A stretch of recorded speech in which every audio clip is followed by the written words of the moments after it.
Naam, hujambo na karibu tena ndugu mpenzi mtazamaji, ni kutaarifu taarifa zinazojiri sasa hivi nchini Tanzania, hasa katika nyanja ya kisiasa. Pigo kubwa kwa Samia Suluhu baada ya mtoto wake wa kike Wanu Hafidh Amir aliyemteua hivi majuzi na kumpa kazi serikalini. Sasa mwanawe huyo wa kike apigwa swali zito bungeni lililomtetemesha na kuzua taharuki. Swali hilo ambalo lilihusiana vilevile na madai ya upendeleo katika uteuzi au nafasi fulani serikalini au ndani ya utawala wa CCM. Bonyeza alama like kisha bonyeza neno subscribe na alama kengele chini ya video hii kabla nikuonyeshe na nikutaarifu ripoti hizi kwa kina na kwa undani zaidi. Wimbi la mvutano limeibuka katika bunge la Tanzania mjini Dodoma baada ya kuulizwa swali zito la taharuki kuhusu majukumu ya kikazi ya binti ya Rais Samia Suluhu Hassan ambaye anafahamika kama Wanu Hafidh Amir katika miundo ya serikali. Uchunguzi huo uliotolewa wakati wa kikao cha kawaida cha bunge mara moja ulivuta hisia kwa sababu uligusa masuala nyeti ya utawala, uwazi na upendeleo unaoonekana leo nchini. Wabunge wa pande zote mbili za bunge hilo leo walijibu kwa uwazi, huku wengine wakidai ufafanuzi, huku wengine wakitahadharisha dhidi ya kubinafsisha mijadala ya kitaifa na ofisi za serikali. Hali hiyo katika chumba hicho ilibadilika huku manunguniko ya kitanda kwenye viti yakionyesha uzito wa swala lililokuwa likijadiliwa baada ya miezi michache tu ya Samia Suluhu kushinda uchaguzi na kumteua binti Wanu ofisini. Waangalizi walibaini kuwa swali hilo liligonga mshipa sio tu wa kisiasa lakini kihemko na kuzua gumzo na taharuki. Liliashiria moja nyakati kali zaidi za kukaa. Swali hilo lilihusu iwapo binti Rais Samia Suluhu alinufaika kutokana na upendeleo usiofaa katika uteuzi wake wa uwaziri au kupata fursa za serikali kwa sababu tu mama yake ni rais. Mbunge huyo mmoja aliyeibua swali hilo ama swala hilo aliliweka kama swala la uwajibikaji badala ya mashambulizi binafsi. Alisema imani ya wananchi kwa taasisi inategemea uwazi, hasa pale ndugu wa viongozi wakuu wanapohusika. Wabunge kadhaa mara moja walitafuta maelezo, wengine wakiunga mkono haki ya kuuliza maswali kama hayo, huku wengine wakionya dhidi ya kile walichokiona kuwa siasa za uhusiano wa kifamilia ndani ya bunge. Hata hivyo, Spika Zungu alilazimika kuingilia kati mara moja ama mara kwa mara ili kurejesha utulivu na ukimya. Mjadala ulibadilika haraka zaidi ya kesi ya mtu binafsi na kuwa mjadala mpana zaidi kuhusu maadili katika utumishi wa umma na serikalini.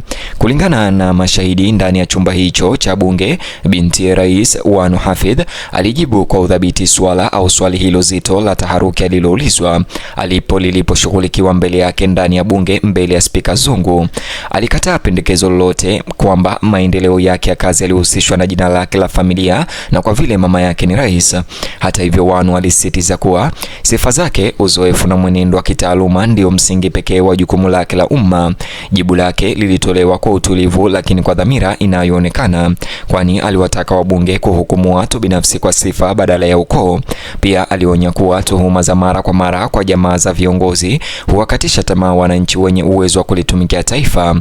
Matamshi yake Wanu binti Rais yalikabiliwa na maoni tofauti katika bunge zima. Waziri wa mambo ya nje Balozi Liberata Mulamula alisimama kutoa msimamo rasmi wa serikali kuhusu swala hilo.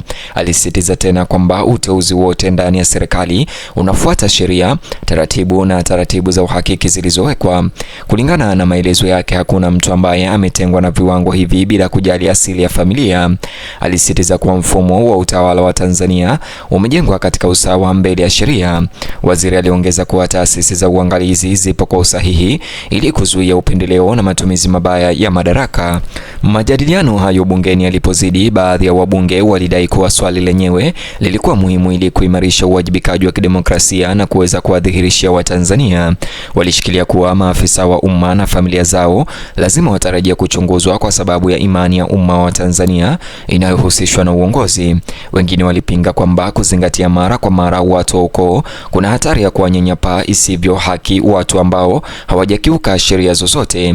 Kutoelewana kulionyesha mgawanyiko mkubwa ndani ya bunge kuhusu jinsi ya kusawazisha uwazi na heshima ya kibinafsi. Wasaidizi wa bunge walionekana wakitembea mara kwa mara kati ya viti huku hasira zikipanda. Kikao kiliahirishwa kumradhi kwa muda ili kuruhusu mvutano kupoa na utulivu kurejea.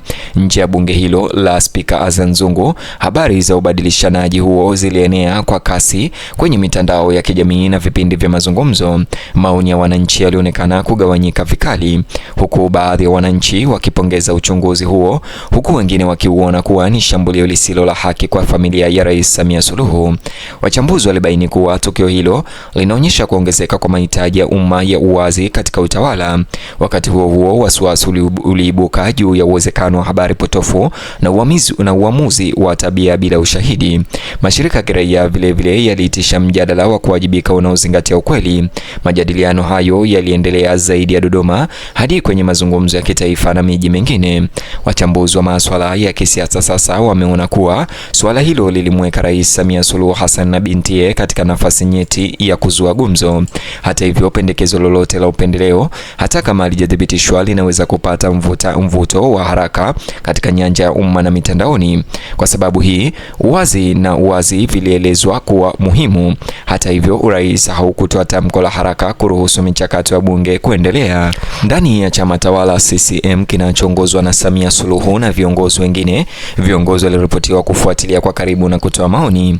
Wadadisi wa mambo pia ya chama walidokeza kuwa uongozi ulikuwa na nia ya kuzuia swala hilo lisiwe na mzozo mpana wa kisiasa.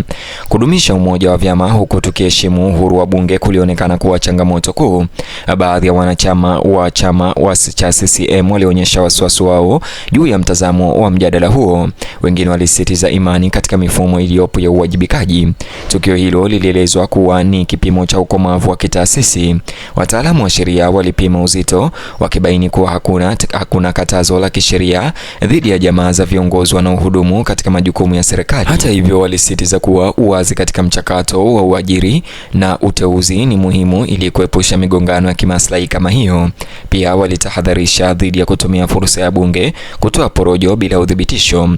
Kulingana na wataalamu hawa, sheria inalinda maslahi ya umma na sifa ya mtu binafsi.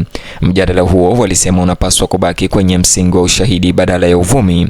Mtazamo huu wa kisheria uliongeza tofauti katika mjadala uliokuwa ukiendelea Tanzania. Watetezi wa haki za wanawake pia waliingilia kwenye mazungumzo hayo mtandaoni, wakionya dhidi ya uchunguzi wa kijinsia dhidi ya mwanawe ama binti Rais Wanu Hafidh Amir. Walisema kuwa jamaa wa kike wa viongozi mara nyingi hukabiliwa na hukumu kali ikilinganishwa na wenzao wa kiume. Hata hivyo, kulingana na taarifa zao, uwezo unapaswa kutathminiwa bila uhusiano wa kifamilia. Walitoa wito kwa wabunge kuhakikisha usawa katika jinsi masuala kama hayo yanaandaliwa. Mawakili hao pia walisisitiza kwamba usawa lazima utumike katika fursa na katika ukosoaji. Sauti zao ziliongeza safu nyingine kwenye mjadala wa kitaifa.